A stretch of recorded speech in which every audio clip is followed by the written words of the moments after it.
El 5 de febrero de 1994, una carga de mortero cayó en un mercado lleno de gente en Sarajevo, matando y mutilando a docenas de hombres, mujeres y niños. La matanza sin sentido viene de años y nadie en el mundo parece poder detenerla. Por eso nos preguntamos, ¿qué está pasando? ¿Qué quiere decir todo esto? ¿Cómo es que esa ciudad sitiada se transformó en un símbolo tan desconcertante de la tragedia humana? ¿Es posible perdonar cuando parece realmente imposible hacerlo? ¿Alguien te ha hecho mal? ¿Tienes el corazón amargado contra alguna persona? ¿Clamas por justicia? ¿Es realmente posible soltar el resentimiento y el odio acumulado por tantos años?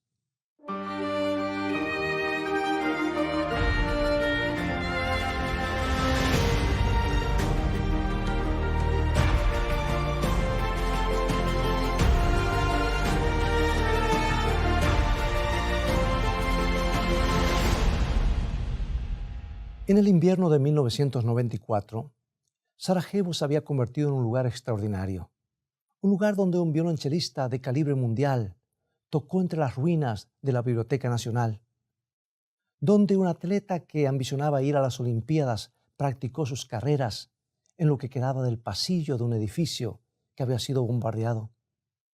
Era el único lugar que ofrecía protección de los francotiradores, porque ir al negocio de la esquina para comprar una botella de leche significaba un riesgo de muerte. Esta gente se mantenía viva gracias al arroz y los frijoles que llegaban por el puente aéreo. Los víveres nunca alcanzaron. Los proyectiles caían enfrente de las oficinas de la Cruz Roja y los francotiradores baleaban a la gente aún mientras enterraban a sus muertos. Solamente unos pocos de los niños heridos de gravedad pudieron ser sacados de esa ciudad sitiada. El mundo parecía estar paralizado por todo lo que pasaba.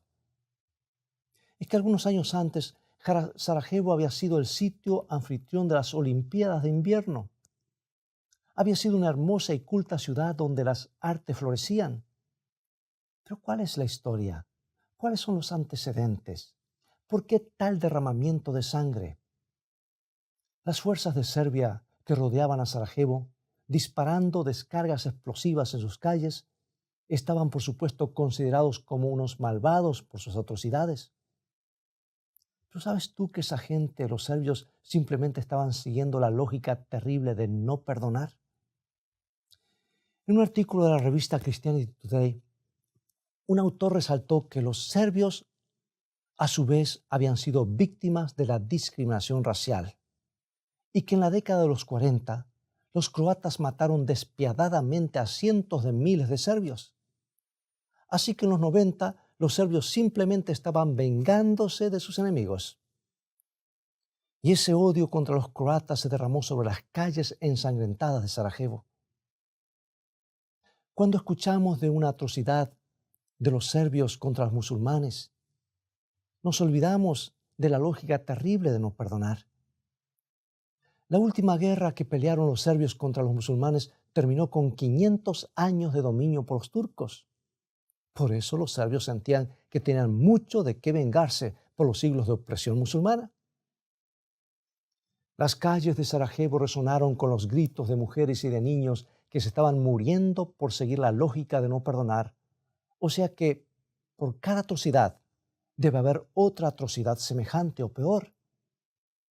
Y si esa ley se sigue algún día, los hijos de quienes fueron violados y mutiladas por los serbios se levantarán a fin de vengarse por sí mismos.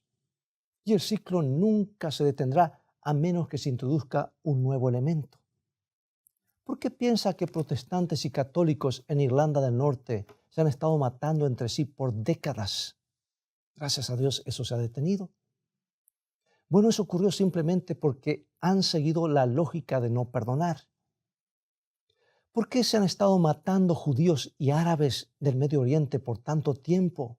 Y eso aún continúa. Porque para ellos por cada atrocidad debe haber otra atrocidad semejante. Y la única cosa que puede romper este ciclo terrible es extender la mano a los que nos han herido. El perdón significa más de lo que podemos imaginar, amigo y amiga. No es solamente un sentimiento simpático que ponemos en una tarjeta. No es solamente una linda palabra que repetimos en la iglesia. Es una de las pocas fuerzas capaces de cambiar el curso de la historia.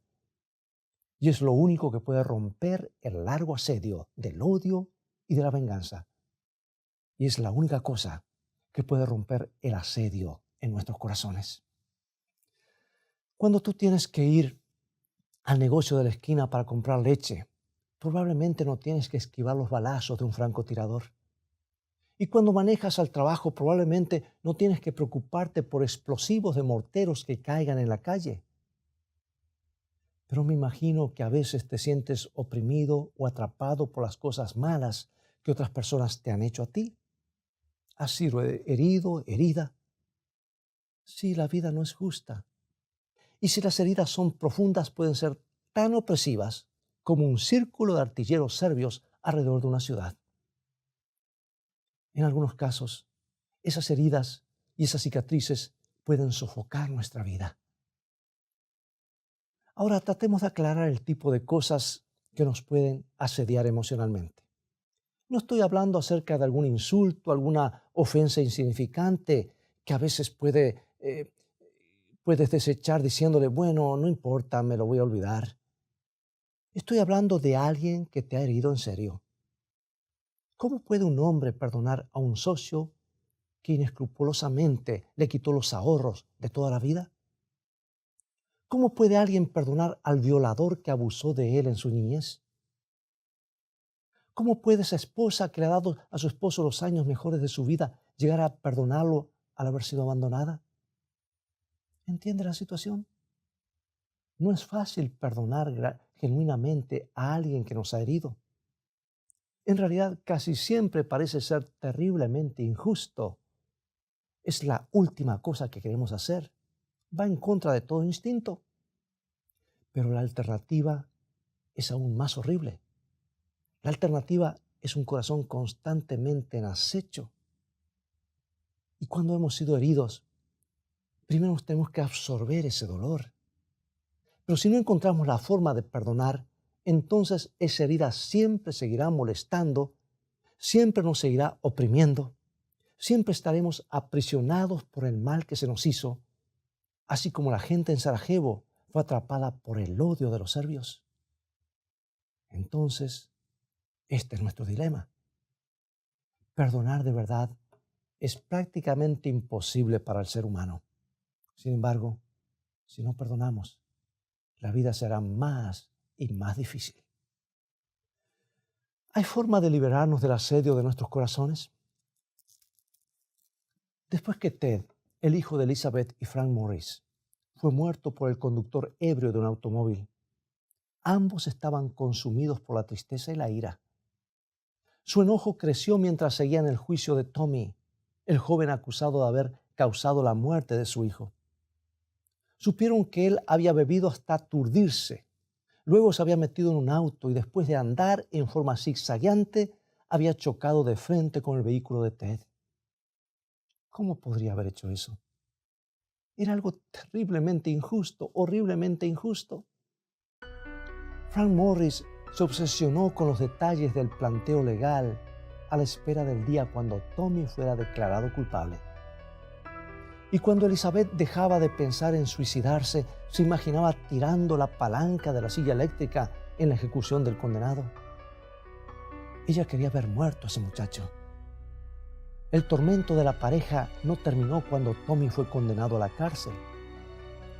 Se consideraban cristianos, pero estaban horrorizados por la profundidad de su odio. Y Elizabeth empezó a orar pidiendo una solución. Un día escuchó a Tommy hablar en la escuela secundaria de Ted como parte de su programa de rehabilitación. Parece estar realmente arrepentido. Y Elizabeth cobró valor para poder hablar después con él.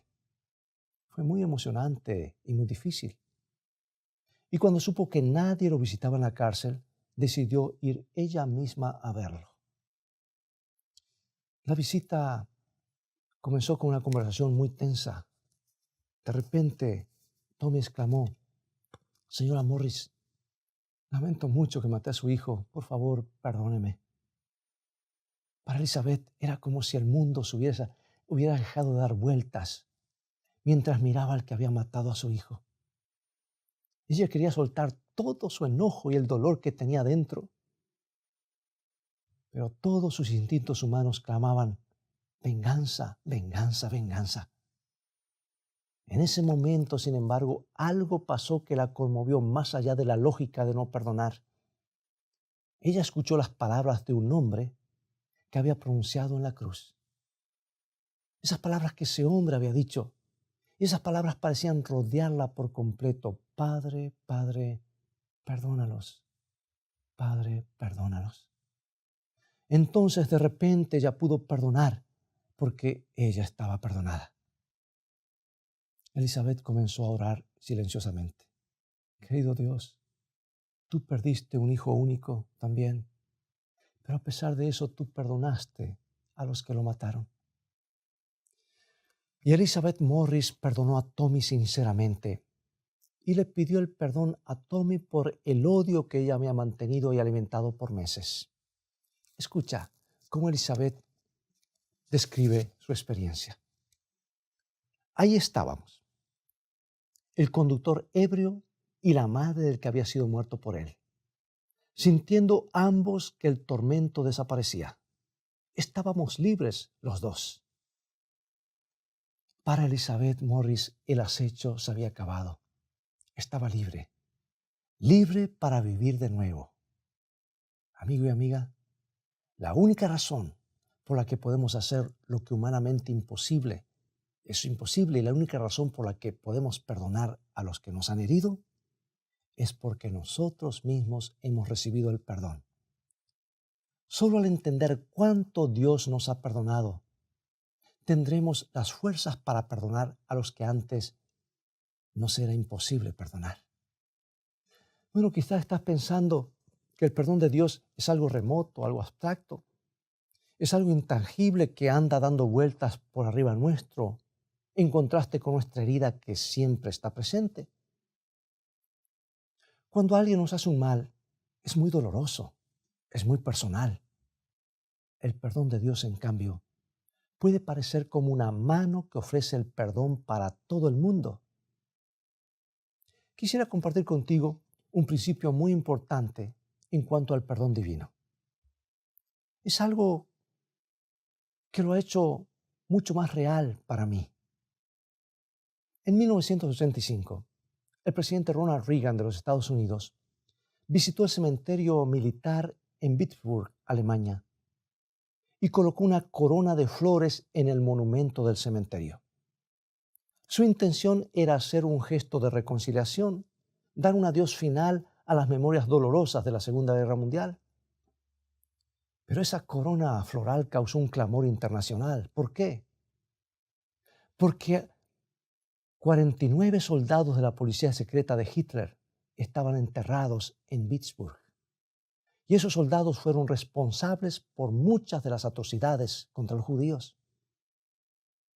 El gesto de reconciliación estaba bien, dijo la gente, pero el presidente Reagan no tenía derecho de perdonar lo que había sido hecho a los judíos.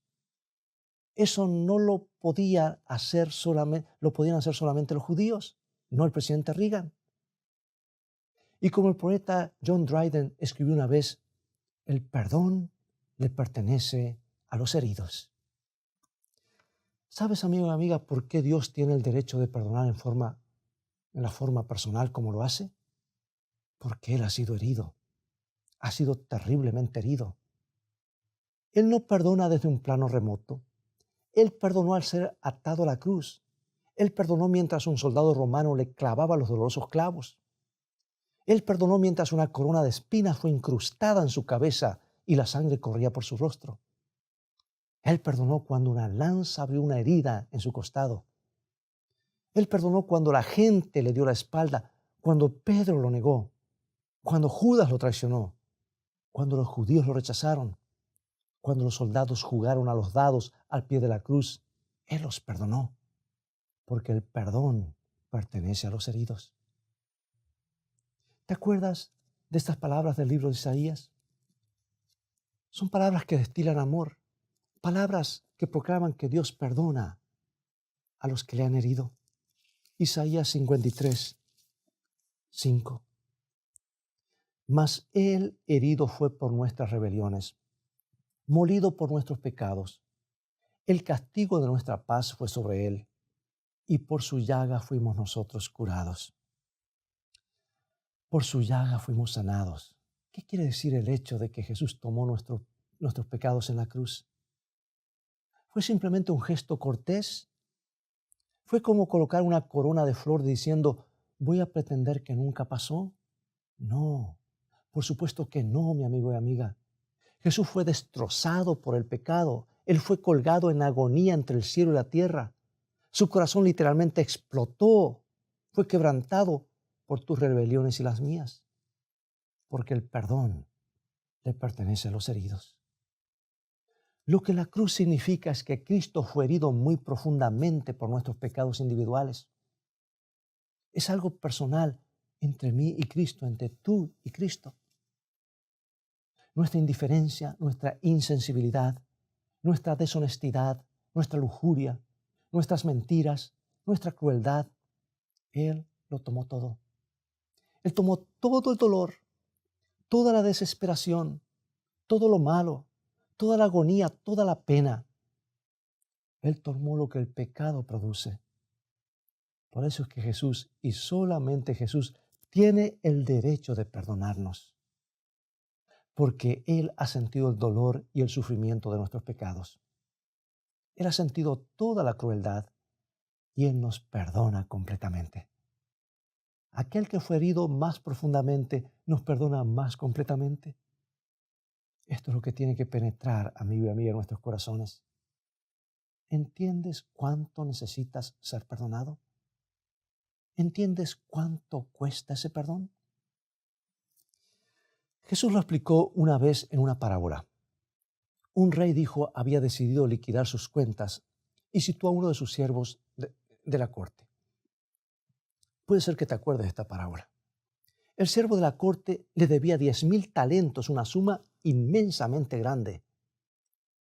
El siervo fue ordenado a pagar su deuda y el siervo se postró y rogó misericordia. Y el rey fue tan conmovido por la plegaria del hombre que no solamente lo soltó, sino que le perdonó la deuda entera. Él mismo pagaría los 10,000 talentos. Ahora tú te puedes preguntar, ¿cuántos son 10,000 talentos? Un talento era una unidad monetaria en Israel antiguo. 10,000 talentos sería el equivalente no a $1,000, no a $10,000, ni a $100,000, pero a millones de dólares. Y el que debía el dinero fue perdonado de una deuda de millones. ¿Cómo te sentirías tú? Saltarías con regocijo y alegría. Pero ¿qué hizo el sirviente? Él buscó un colega que le debía 100 denarios. Y 100 denarios es el equivalente a unos pocos cientos de dólares, el equivalente a un día de trabajo. Centavos en comparación a millones. Y lo tomó del cuello y demandó recibir el pago total. En este momento, inmediatamente, le dijo. Cuando su compañero le rogó pidiendo clemencia, lo que hizo fue echarlo en la prisión por deudor. Ahora, ¿por qué Jesús contó esta parábola, esta historia tan dramática? Para resaltar una verdad acerca del perdón. ¿Cómo es posible negarse a perdonar una deuda de 100 denarios cuando Dios ha perdonado los 10,000 talentos, o sea, nuestra deuda millonaria causada por el mal que cometimos contra el Hijo amado? ¿Cuesta perdonar a ese ser querido que nos ha herido? Por supuesto que sí. ¿Cuesta perdonar a un padre abusivo o un amigo desleal? Cuesta muchísimo. El perdón no es fácil. El perdón cuesta mucho. Pero el perdón de Cristo cuesta aún más. Fue aún más doloroso. Significó un sacrificio aún más grande. Y esto es lo que nos puede dar el impulso necesario para deshacer la resistencia de nuestros corazones. El altísimo costo del perdón de Cristo. Por eso el apóstol Pablo nos surge en Efesios 4:32 y nos dice: antes sed benignos los unos con los otros, misericordiosos, perdonándoos unos a otros como Dios también os perdonó a vosotros en Cristo. Permite decirte lo que le pasó a Elizabeth Morris después que descubrió el generoso perdón de Cristo para con el conductor ebrio que había atropellado y muerto a su hijo. Ella continuó visitándolo a Tommy en la cárcel y empezó a tomar parte en su rehabilitación, convenciendo al joven que Dios le ayudaría a vencer su adicción de 8 años al alcohol. Tommy también comenzó un curso de estudio intensivo de la Biblia. Un día, Frank Morris tuvo que buscar a Tommy para un programa auspiciado por las madres contra el manejo en estado de ebriedad. Y Frank no estaba seguro que podía mantener una conversación con el muchacho. Pero mientras iban en el auto, Tommy hablaba con mucho entusiasmo de todas las cosas que estaba aprendiendo en su Biblia. Era evidente que Cristo había hecho un impacto genuino en su vida. Y de repente Tommy dijo, tú sabes, Frank, yo desearía ser bautizado. ¡Qué providencia! Justo estaban pasando frente a la iglesia de Frank y Frank tenía autorización de su propia denominación para bautizar. Lentamente los dos hombres entraron al santuario vacío. Frank condujo a Tommy al bautisterio y entraron en el agua helada. Al levantar su mano y al repetir, te bautizo en el nombre del Padre y del Hijo y del Espíritu Santo, Frank no podía dejar de recordar que él había hecho la misma ceremonia para Ted, el hijo que había perdido, el hijo atropellado y muerto por Tommy. Y después que Tommy salió del agua, lo abrazó a Frank Morris y le dijo en voz quebrantada, quiero que tú me perdones también. Y todavía chorreando el agua del bautismo, Frank sintió el perdón valioso de Cristo en su corazón y respondió en voz baja, sí, Tommy, yo te perdono. Las posibilidades para la rehabilitación completa de Tommy no eran muy buenas. Por lo menos no eran muy buenas desde el punto de vista humano. Tenía las cicatrices psicológicas de haber sido criado en una familia con problemas. Él había abusado del alcohol desde los 16 años de edad. Pero Tommy logró el éxito a pesar de todas las desventajas. Él venció el hábito para siempre y encontró un empleo regular y hasta descubrió la gran satisfacción en servir al Señor. ¿Por qué? En gran parte porque encontró en Elizabeth y Frank Morris los padres que nunca había tenido. Elizabeth lo siguió visitando todos los días y con su esposo hicieron una solicitud al juez para que Tommy pase cada domingo bajo su custodia. Él empezó a comer en el lugar de Frank y Elizabeth, a orar y a estudiar en su hogar. Y además Frank le pidió que ayudara con el trabajo manual alrededor de la casa. Esta pareja dolorida encontró nuevamente a un hijo a quien todo instinto humano decía que tenían que odiar. ¿Cuesta algo el perdón? Por supuesto que sí. ¿Pero vale la pena? Pregúntale a Elizabeth y Frank Morris. ¿Y qué si la persona que nos ha herido no busca nuestro perdón? ¿Qué si esa persona aún nos desea el mal? ¿Podemos perdonar entonces? Solo podremos si comprendemos que el perdón pertenece a los heridos. Si comprendemos esto, comprenderemos que nuestro perdón no se basa en el mérito del culpable. No se basa en el arrepentimiento del culpable.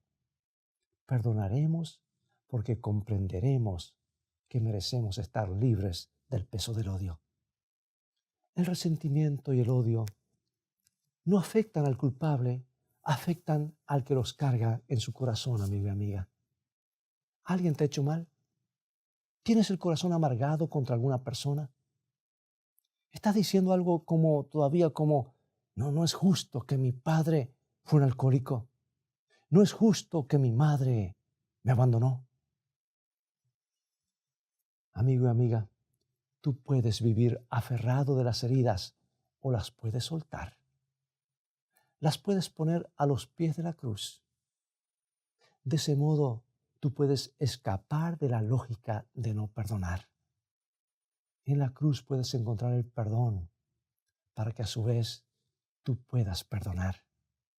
En la cruz tú puedes encontrar misericordia para que tú puedas ser misericordioso. Las personas necesitan al Señor. Yo lo necesito. Para que Él me perdone, yo necesito a Jesús. Necesito que Él quebrante mi corazón duro. Necesito que me libre de mi amargura. ¿Por qué no inclinas ahora tu cabeza en meditación? El perdón puede ocurrir porque la cruz ocurrió. Y ahí es donde tiene que comenzar todo. Ese es el único lugar donde puede comenzar. Tú no vas a poder perdonar genuinamente hasta que comprendas cuánto Él te ha perdonado. Así que mira bien a la deuda de 10,000 talentos ahora. Siente el peso en tus manos. Todo el dolor, todo el enojo, toda la angustia, todo cayó en los hombros de Jesús en la cruz. Amigo y amiga, deja que todas tus deudas, todas tus faltas sean colocadas sobre Jesús. Acompáñame en oración. Querido Padre, gracias por darnos tu único Hijo. Gracias por haber hecho el sacrificio supremo. Reconocemos que nuestros pecados te han herido muy profundamente. Reconocemos el precio que pagó Jesús en la cruz. Ayúdanos a aceptar ese perdón tan valioso en nuestras propias vidas. Ayúdanos a superar la resistencia de nuestros corazones. En el nombre precioso de Jesucristo oramos. Amén.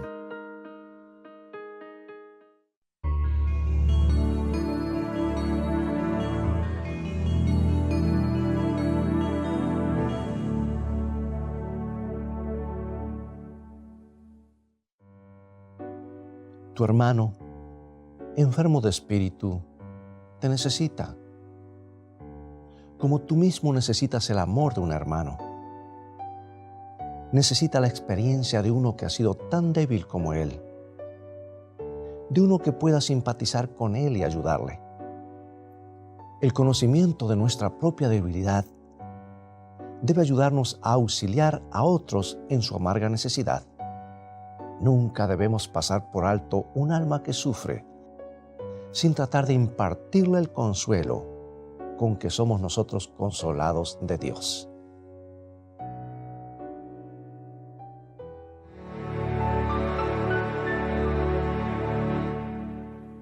Ha llegado el momento de despedirnos y será hasta un próximo programa. Dios te bendiga y te guarde y recuerda, escrito está, no solo de pan vivirá el hombre, sino de toda palabra que sale de la boca de Dios.